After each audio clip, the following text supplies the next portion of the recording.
Hello everyone, a very good morning all of you. प्यारे साथियों, RBS महाविद्यालय के ऑनलाइन प्लेटफॉर्म पे आप सबका स्वागत है। दोस्तों, जैसा कि बीएससी एग्रीकल्चर की क्लासेस शुरू हो गई हैं, तो आज का जो हमारा सेशन है, इसमें हम जो नवप्रवेशित छात्र छात्राएं हैं बीएससी एग्रीकल्चर के, उनको जो है बीएससी एग्रीकल्चर कोर्स के बारे में बताएंगे और साथ ही साथ बीएससी एग्रीकल्चर का जो फंडामेंटल ऑफ एग्रोनॉमी सब्जेक्ट है उसको मैं आप सबको पढ़ाऊंगा, तो उसके बारे में भी डिस्कस करेंगे। तो दोस्तों, सबसे पहले यहाँ जानने का प्रयास करते हैं कि जो ये बीएससी एग्रीकल्चर कोर्स है ये 4 साल का होता है। कितने साल का होता है? 4th ईयर का कोर्स होता है। आपका जो बीएससी एग्रीकल्चर कोर्स है ये 4th ईयर का कोर्स होता है। कितना? 4 साल का। 4 साल का आपका बीएससी एग्रीकल्चर कोर्स होता है, 4th ईयर। ठीक है, 4th ईयर का कोर्स होता है। ये 8 सेमेस्टर में बटा होता है। कितना? 8 सेम में बटा होता है, 8 सेमेस्टर में बटा होता है इसको। और जो फर्स्ट ईयर होता है, जो आपका फर्स्ट ईयर होता है, फर्स्ट ईयर में आपके 2 सेमेस्टर के एग्ज़ाम होते हैं। ठीक है, और फिर उसके बाद सेकंड में 2, और उसके बाद थर्ड में, और उसके बाद फिर फोर्थ में। हर सेमेस्टर में आपके 2-2 सेम के एग्ज़ाम होते हैं। यानी कि सेकेंड सेमेस्टर में आपके देखिए, जो फर्स्ट ईयर है, फर्स्ट ईयर में आपके फर्स्ट और सेकेंड सेम का एग्ज़ाम होगा। ठीक है, और उसके बाद सेकेंड में थर्ड और फोर्थ सेम का एग्ज़ाम होगा, और उसके बाद थर्ड सेम में आपका होगा फिफ्थ और सिक्स सेम का एग्ज़ाम, और फोर्थ ईयर में आपके होंगे 7th और 8th। ठीक है, 8th सेमेस्टर। अब यहाँ पे आप समझने का प्रयास करें कि जो आपके 1 से, यानी कि 1 से जो 6 सेमेस्टर तक, 1 से 6 सेम तक आपको एग्ज़ाम देने होते हैं, यानी कि एक्सटर्नल एग्ज़ाम होता है आपका। और जो आपका 7th और 8th सेमेस्टर होता है, 7th और 8th सेम होता है आपका, इसमें क्या होता है कि 7th और 8th में आपके जो है प्रैक्टिकल होते हैं, रावे होते हैं। इसमें जो है उसी के आधार पे आपको नंबर दिया जाता है।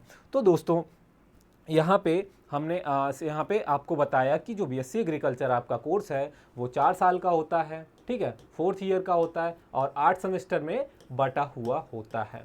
8 सेमेस्टर 8 सेम में बटा हुआ होता है, और उसके बाद हर सेम में जो है आपके एग्ज़ाम होते हैं, और उसमें हर सेमेस्टर में आपके इंटरनल एग्ज़ाम होते हैं। जो आपका कोर्स होता है बीएससी एग्रीकल्चर, जो आपके जो सब्जेक्ट होते हैं, आपके सेमेस्टर सब्जेक्ट होते हैं, एक सब्जेक्ट जो है 100 नंबर का होता है। आपको मान लीजिए पहला सब्जेक्ट आपका एग्रोनॉमी है। ठीक है, पहला सब्जेक्ट आपका एग्रोनॉमी है, तो एग्रोनॉमी सब्जेक्ट जो है ये 100 नंबर का होता है। 100 नंबर में ये जो है 2 भागों में डिवाइड होता है, 50-50 नंबर में। ठीक है, 50 नंबर इधर और 50 नंबर इधर। ठीक है, ये जो 50-50 नंबर में डिवाइड होता है, ये 50 नंबर इंटरनल होता है, और 50 नंबर का एग्ज़ाम जो होता है आपका वो एक्सटर्नल होता है। तो देखिए, जो पहला सब्जेक्ट है आपका ये है फंडामेंटल ऑफ एग्रोनॉमी। ठीक है, इसका जो सब्जेक्ट कोड है वो है AG 101। और यहाँ पे आप समझते हैं कि जो ये 100 नंबर का आपका एग्ज़ाम होता है एक सब्जेक्ट का, और ये 2 भागों में डिवाइड है। ठीक है, एक इंटरनल हो गया, एक एक्सटर्नल हो गया। 50 नंबर आपके इंटरनल के हो गए, और जो है 50 नंबर आपके एक्सटर्नल के हो गए। अब देखिए, इंटरनल एग्ज़ाम में क्या होता है कि इंटरनल एग्ज़ाम जो होता है उसमें 30 नंबर के होते हैं इंटरनल एग्ज़ाम, और 20 नंबर के आपके जो होते हैं प्रैक्टिकल वाइबा होते हैं। ठीक है, और 50 नंबर जो होता है ये आपका एक्सटर्नल एग्ज़ाम होता है। यही जो है ये सारे आपके सब्जेक्टों पे फॉलो होता है। देखिए, जैसा कि आपका एग्रीकल्चर हेरिटेज ये सब्जेक्ट हो गया, इसमें क्या है कि इसमें जो है 50 नंबर आपके एक्सटर्नल हो गए, और 40-10 जो है 50 नंबर के ही इंटरनल एग्ज़ाम होते हैं। आपका एक ऐसा सब्जेक्ट है जो फिजिकल एजुकेशन एंड योगा जो है आपके कोर्स में जो सब्जेक्ट है, इसमें मात्र जो है आपको 100 नंबर का जो है योगा होता है, 100 नंबर का सब्जेक्ट होता है, जिसमें कोई इंटरनल एग्ज़ाम नहीं होते हैं, उसमें इंटरनल एग्ज़ाम होते हैं, उसमें कोई एक्सटर्नल एग्ज़ाम या फिर लिखित परीक्षा नहीं होती है। तो आप समझिए कि आपके जो 50 नंबर के ये हैं एक्सटर्नल एग्ज़ाम है, ये पूरी इसकी लिखित परीक्षा होती है, और जो एक्सटर्नल में, और जो इंटरनल एग्ज़ाम है इसमें 30 नंबर के आपके लिखित परीक्षा होती है, और 20 नंबर में आपका प्रैक्टिकल और वाइबा होता है। तो दोनों मिला के जो है एक्सटर्नल एग्ज़ाम में 50 नंबर के, और इंटरनल जो है 50 नंबर के। इंटरनल जो है 2 भागों में बटा हुआ है, इंटरनल एग्ज़ाम और उसके बाद प्रैक्टिकल और वाइवा। तो दोस्तों आपके जो सब्जेक्ट हैं, पहला है फंडामेंटल ऑफ एग्रोनॉमी, और दूसरा है फंडामेंटल्स ऑफ जेनेटिक्स, तीसरा है फंडामेंटल्स ऑफ सॉयल साइंस, और चौथा सब्जेक्ट है फंडामेंटल्स ऑफ हॉर्टिकल्चर, और नेक्स्ट जो है रूरल सोशियोलॉजी एंड एजुकेशनल, और उसके बाद अगला सब्जेक्ट है इंट्रोडक्शन ऑफ फॉरेस्ट्री, उसके बाद जो है इंट्रोडक्टरी ऑफ एनिमल हस्बेंड्री, उसके बाद आपका है comprehension communication skill and English, अगला सब्जेक्ट है एग्रीकल्चर हेरिटेज, फिर उसके बाद आपका सब्जेक्ट आता है इंट्रोडक्टरी ऑफ जो है इंट्रोडक्टरी बायोलॉजी या फिर बेसिक एग्रीकल्चर। देखिए इसमें यहाँ पे दो सब्जेक्ट हैं, दोनों को जो ऑब्लिक में दिया हुआ है कि आप दो में से एक सब्जेक्ट को चूज कर सकते हैं। और उसके बाद अगला है एलिमेंट्री मैथमेटिक्स और बेसिक एग्रीकल्चर सेकंड। देखिए यहाँ पे बेसिक एग्रीकल्चर फर्स्ट है और बेसिक एग्रीकल्चर सेकंड है, तो इसमें से आप चूज कर सकते हैं कि आपको बायोलॉजी सब्जेक्ट लेना है या फिर बेसिक एग्रीकल्चर फर्स्ट, और इधर जो है एलिमेंट्री मैथमेटिक्स है और बेसिक एग्रीकल्चर है, तो आपको यहाँ पे भी चूज करना है। अगला जो सब्जेक्ट है वो है एनसीसी या फिजिकल एजुकेशन या फिर योगा प्रैक्टिस, जो आपका एक जो है प्रैक्टिकल होता है और इसमें कोई जो है लिखित परीक्षा नहीं होती है। तो दोस्तों ये था बीएससी एग्रीकल्चर का जो सब्जेक्ट का ढांचा था, जो इसमें आपको सब्जेक्ट पढ़ने हैं और कितने सेमेस्टर में डिवाइड है, कितने नंबर के हैं, आपको इन सब के बारे में जानकारी दी है। तो आइए आगे बढ़ते हैं साथियों इस सेशन में हम और देखते हैं।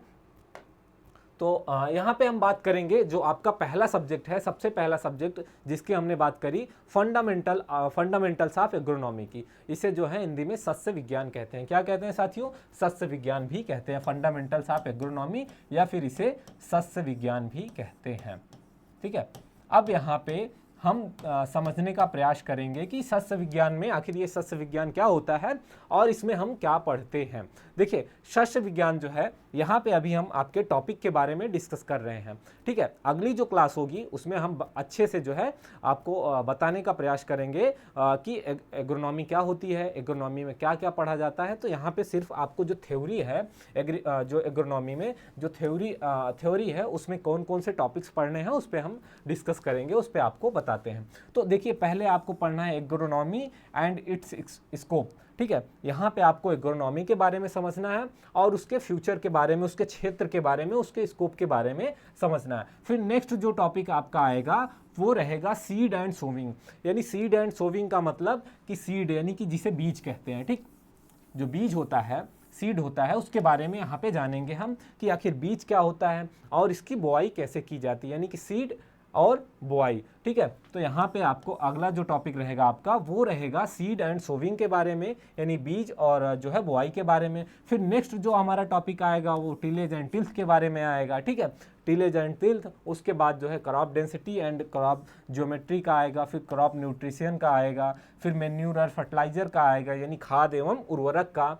फिर उसके बाद न्यूट्रिएंट यूज इफिशियंसी कि हमारे पौधे जो हैं फसल है, फसल के जो पौधे हैं उनको न्यूट्रिएंट जो है उसका कितना यूज़ है उसके बारे में जानेंगे। और उसके बाद वाटर रिसोर्स के बारे में, फिर सॉयल प्लांट वाटर रिलेशनशिप के बारे में जानेंगे, यानी कि पौधा, मिट्टी और पानी के बीच का जो रिलेशनशिप होता है उसके बारे में समझेंगे। फिर अगला जो टॉपिक आएगा आपका वो होगा क्रॉप वाटर रिक्वायरमेंट, यानी कि आपकी जो फसल है उसको वाटर की कैसी रिक्वायरमेंट है, कब रिक्वायरमेंट है, कितनी रिक्वायरमेंट है, इसके बारे में यहाँ पे समझेंगे। फिर उसके बाद वाटर यूज इफिशियंसी के बारे में आएगा टॉपिक आपका कि जो वाटर है उसकी जो वाटर कितना यूज़ किया जाएगा पौधों के द्वारा क्या है उसके बारे में। फिर irrigation scheduling criteria and method के बारे में। फिर क्वालिटी ऑफ इरिगेशन वाटर के बारे में आएगा कि जो सिंचाई के लिए पानी होता है उसकी क्या क्वालिटी होनी चाहिए, उसके बारे में डिस्कस करेंगे। फिर अगला जो आपका टॉपिक आएगा वो होगा वीड इंपॉर्टेंस का। ठीक है, यानी कि वीड माने खरपतवार होते हैं, खरपतवार और उसके इम्पोर्टेंस के बारे में यहाँ पे हम पढ़ेंगे कि खरपतवार क्या होते हैं और उसका क्या इम्पोर्टेंस होता है। और उसके बाद आएगा क्लासिफिकेशन क्रॉप बीट कंपटीशन के बारे में कि क्रॉप और बीड में कब कंपटीशन होता है, क्या होता है, उसके बारे में जानेंगे। फिर आएगा कॉन्सेप्ट ऑफ वीड मैनेजमेंट, यानी कि जो खरपतवार हैं उनको कैसे मैनेज किया जाए उसके कॉन्सेप्ट के बारे में पढ़ेंगे। फिर उसके बाद जो है आएगा आपका प्रिंसिपल एंड मेथड के बारे में, उसी का जो प्रिंसिपल और मेथड, और फिर हर्बिसाइड क्लासिफिकेशन आएगा, और फिर सेलेक्टिविटी एंड उसका जो है रेजिस्टेंस के बारे में, allelopathy, growth and development of crop यानी कि पौधों की फसल और जो है उसका विकास एवं वृद्धि के बारे में, और जो है फैक्टर इफिशिएंटी, ग्रोथ एंड डेवलपमेंट, फिर प्लांट आइडियोटाइप्स, फिर क्रॉप रिलेशन एंड इट्स जो है प्रिंसिपल, और फिर एडाप्टेशन एंड जो है distribution of crops, harvesting and threshing of crops. यानी कि हम जो है फंडामेंटल ऑफ एग्रोनॉमी, यानी कि जो हम एग्रीकल्चर पढ़ रहे हैं, एग्रीकल्चर कोर्स लिए हुए हैं, तो उसमें जो है सबसे पहला जो स्टेप है, पहली सीढ़ी है, वो एग्रोनॉमी से शुरू होती है। जो है कि एग्रोनॉमी में हम खेती करना, यानी कि फसलों को अच्छी तरीके से मैनेज करना, कैसे खेती करनी है, किस अवस्था में फसलों की कटाई करनी है, कब मड़ाई करनी है, कितनी मात्रा में पानी चाहिए, कब पानी चाहिए, पानी मिट्टी का क्या रिलेशनशिप होता है, या फिर कौन कौन से खरपतवार होते हैं जो हमारी फसलों को नुकसान पहुंचाते हैं, या फिर किस अवस्था में जो है फसल जो खरपतवार होते हैं वो हमारी फसलों को अधिक मात्रा में नुकसान पहुंचाते हैं, और जो है बीज क्या होता है, उसकी बुआई कैसे की जाती है, क्या तरीका होता है, सिंचाई का क्या तरीका होता है। यानी स्टेप बाय स्टेप जो है हम फंडामेंटल ऑफ एग्रोनॉमी में सबसे पहले एग्रीकल्चर फर्स्ट सेमेस्टर में इसी के बारे में हम जो है बेसिक जानकारी लेंगे। आगे हम बात करेंगे आपके प्रैक्टिकल की। अभी जो हमने टॉपिक पे डिस्कस किया वो सारे टॉपिक आपके थ्योरिकल थे, यानी थ्योरी वाले थे। अब बात करेंगे हम प्रैक्टिकल की, कि जो ये टॉपिक हैं आपके, ये इनके जो है प्रैक्टिकल होने हैं। जो थ्योरी की बात करी हमने, वो थ्योरी के जो भी सारे टॉपिक्स हैं आपका, वो जो है आपके एग्जाम में उसी टॉपिक से क्वेश्चन बनेंगे। आगे बात करेंगे प्रैक्टिकल की। तो प्रैक्टिकल में आपको सबसे पहले यहाँ पे बताया जाएगा कि आइडेंटिफिकेशन ऑफ क्रॉप, यानी कि फसलों की पहचान के बारे में, फिर उसके बाद आपको सीड के बारे में, और फर्टिलाइज़र के बारे में, और पेस्टिसाइड के बारे में, और जो है टिलेज इम्प्लीमेंट यानी जुताई के जो सामान होते हैं, सामग्री होती है, उसके बारे में जो कहते हैं, और आइडेंटिफिकेशन ऑफ वीट के बारे में, यानी जो खरपतवार होते हैं फसलों में, उनके पहचान के बारे में, इन सब के बारे में आपको बताया जाएगा। और उसके बाद जो है method of herbicide and fertiliser application के बारे में, और study of yield contributing characters and yield estimation, numerical exercise on the fertiliser requirement, plant population, herbicide water requirement, study of soil moisture measuring device, और management of irrigation water. देखिए आपको जो practical में सिखाया जाएगा यहाँ पे, कि आपको क्रॉप के बारे में बताया जाएगा कि कौन सी क्रॉप है, क्रॉप का आइडेंटिफिकेशन के बारे में, उसके साथ खाद और बीज का जो है पहचान के बारे में, और जो जुताई में यानी कि कृषि कार्य में जो है उपयोग किए जाने वाले जो यंत्र होते हैं उनके बारे में, और उसके बाद सॉयल मॉइस्चर मेजरिंग डिवाइस के बारे में भी आपको बताया जाएगा कि आखिर ये क्या होती है। देखिए जो सॉयल मॉइस्चर मेजरिंग डिवाइस होती है, इससे मृदा की नमी को मापा जाता है। क्या किया जाता है? मृदा की नमी को मापा जाता है इसके द्वारा। और मेजरमेंट ऑफ इरिगेशन वाटर, जो सिंचाई का पानी होता है, देखिए मेजरमेंट ऑफ इरिगेशन वाटर यानी कि सिंचाई के पानी का जो मेजरमेंट होता है, ठीक है, उसके बारे में, यानी कि स्टेप बाय स्टेप आपको बीएससी एग्रीकल्चर फर्स्ट सेमेस्टर का जो पहला सब्जेक्ट है आपका एग्रोनॉमी, ये है एग्रीकल्चर की एक बेसिक सीढ़ी है, जिससे होकर जो है आपका एग्रीकल्चर का संपूर्ण सिलेबस या फिर सारे सब्जेक्ट होकर गुजरते हैं। तो जो है साथियों, इसमें जो है आपको थ्योरी में जो जो टॉपिक बताए जाएंगे, पढ़ना है आपको, उसके बारे में हमने डिस्कस किया, और प्रैक्टिकल में किन किन टॉपिक के बारे में आपको बताया जाएगा उसके बारे में डिस्कस किया।